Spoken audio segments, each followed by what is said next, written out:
A woman just went viral on TikTok. This is so sad. This is so sad. It's a woman went viral on TikTok giving a eulogy for her recently deceased father. Here's what she had to say about her dad. But Dad, please know that while I am grateful and highly aware of all that you've given this family, I still don't miss you. When you died, I felt like there was a hole. I missed something, but it wasn't you. It was the idea of what you could become. I miss being able to hope and wish that one day you turn a corner and see the world from my perspective. I miss the idea that one day you might help me fight for the things that matter. I missed my fantasy of you. Because when you died, it solidified the fact that you'll never be what you could have been, but only what you are. And what you are is a racist, misogynistic, xenophobic, Trump-loving, cis-straight white man. That is all you will ever be to me. And Dad, before you tell me to respect the dead, please remember that you disrespected and disregarded the lives and deaths of entire communities of people with your ideology. You told me to never back down, so I won't. You know for a fact that even against you, I'm not afraid to share my peace. You are everything I aspire not to be, and I refuse to stand up here and sing the praises of a man who was the paradigm of white supremacy. So I'll take your racist mindset, I'll take your money, and I'll take your advice. And I swear to God I will make this world a better place. Not at all because of you, but in exact opposition to you. Shocking, of course, but it really shouldn't be shocking. This is what happens in totalitarian regimes, in the total state. This is what happens, that children are turned against their parents. This is one of the final stages of family breakdown, when the regime, when the ruling ideology is able really to crack that family in half. And there has been a very concerted effort for at least 60 years now to destroy the American family by a strategic political left that has succeeded every single step of the way because it met with feckless resistance from the right which also retreated from defense of the family as the fundamental political unit and embraced a bunch of platitudes about how society is really just about the individual and do whatever you want, just don't make me pay for it. And so that they conceded the whole culture and they conceded that fundamental unit. And now you've got whiny kids attacking their fathers, which is nothing new, but to do so during a eulogy after the father has died, that really would be unusual.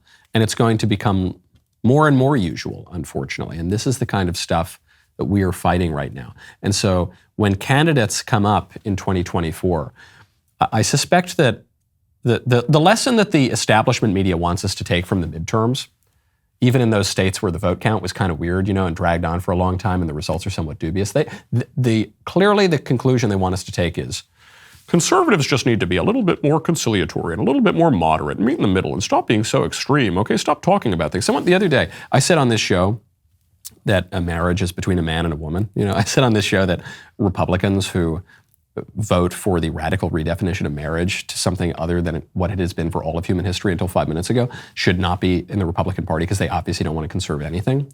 And I had these people post about me on social media. They said, this is an extreme, radical, far-right, fascistic, absolute maniac who says this. Why? Because I expressed the view that Barack Obama held in 2011. I expressed the view that the current Democrat president held 11 years ago. Joe Biden and Hillary Clinton, same thing. That's how fast this is moving, okay? And the candidates who just say, well, we're going to all come together in kumbaya, that's not going to do it, man. People are looking around. They're saying, our country is being invaded. That's what Greg Abbott's saying. Our country doesn't have borders anymore. You've got Klaus Schwab and the World Economic Forum saying, we will destroy your hegemony and your culture and you will eat the bugs. You've got the educators saying family is evil and we're going to redefine the family and don't listen to your awful parents. We've got political leftists talking about taking kids away from parents if the parents won't transgender the kids and mutilate them and sterilize them. And now they're admitting that these procedures that they previously defended do sterilize people and they are akin to torture. They're absolutely right about that.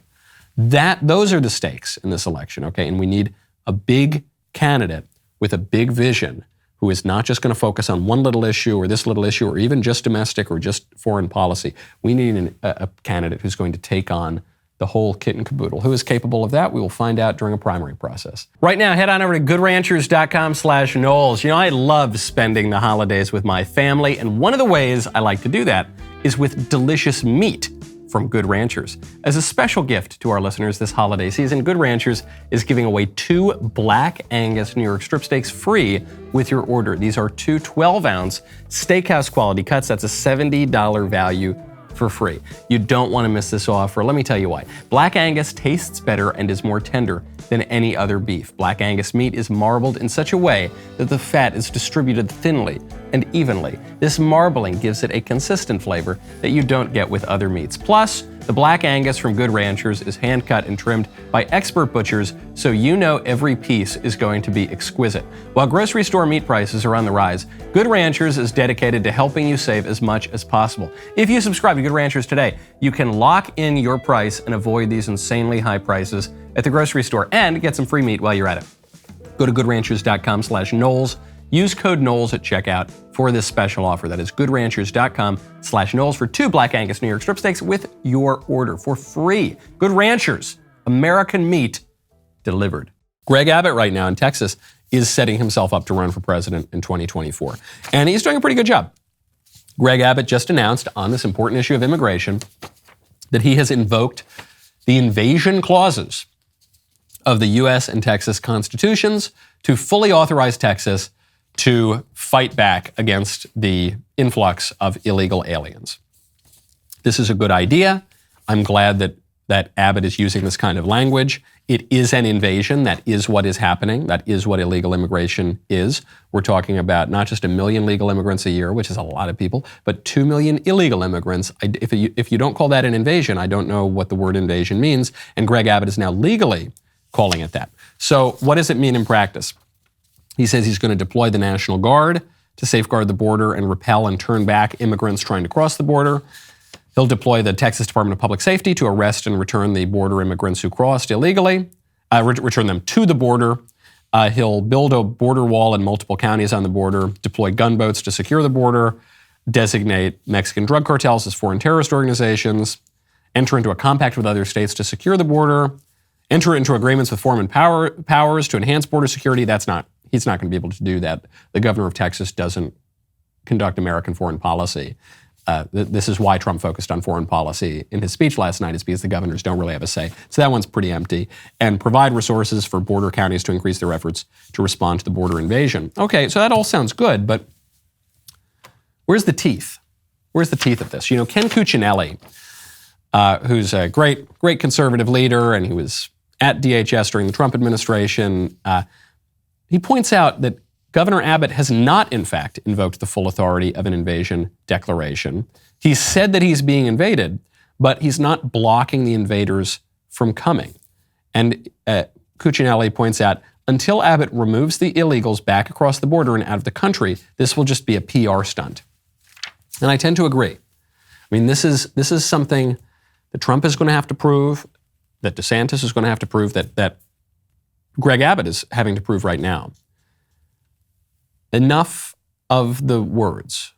I like the feisty, zesty rhetoric, okay? I like clarity in rhetoric too. I mean, that can serve a political purpose. But we need action, okay? All the invasion declarations in the world and $1.50 will get you a cup of coffee if you're not actually taking the foreign nationals entering your country, invading your country, and sending them back to their countries. If you're not doing that, then you're not really doing much of anything at all. And I suspect this is also why Trump kind of toned down his announcement last night, is he didn't want to be accused of just bluster. Okay, you can bluster your way through a first campaign, but then you've got to get a little bit more serious. And Trump put a lot of wins on the scoreboard, all right? Let's not downplay that. Trump got Roe v. Wade overruled. Okay, this is the biggest conservative win of my lifetime, maybe of the century. And he got a lot of other wins too. But that zesty rhetoric is only going to play for so long. Then you need results. You know, the rest of the show is going to continue now. We'll be talking about a story that really has fascinated me, the FTX collapse. This is the second largest crypto exchange in the world. It was run by the second largest donor to the Democrat Party during the midterm elections. And it's this guy who prattles on and on and on about what a wonderful guy he is, Sam Bankman-Fried. And he's this sort of holier-than-thou lib, this preening virtue signaler. And it turns out he's one of the biggest scam artists of the century. The whole thing collapsed. I don't know anything about crypto, so I'm interviewing Eric Voorhees, who is one of the OGs, truly one of the experts and leaders in the whole space. We've got that coming up on the member block. If you're not a member, click the link in the description and join us.